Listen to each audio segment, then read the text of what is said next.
భద్రాద్రి కొత్తగూడెం జిల్లా అశ్వారావుపేట మండలంలోని రావికంపాడు గ్రామంలో పాఠశాల భవనానికి ప్రహరీ గోడ నిర్మాణానికి శంకుస్థాపన కార్యక్రమం ఘనంగా నిర్వహించబడింది.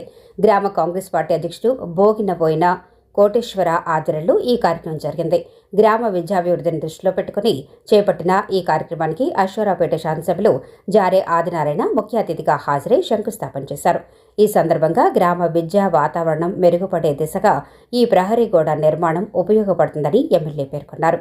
గ్రామాభివృద్ధికి అందిస్తున్న సహకారానికి గ్రామ ప్రజలు ఎప్పటికీ రుణపడి ఉంటారని సర్పంచ్ భూక్యా సరిత సుధాకర్, ఉప సర్పంచ్ కుక్కల ముత్యాలరావు గ్రామం తరఫున ఎమ్మెల్యేకు హృదయపూర్వక ధన్యవాదాలు తెలిపారు.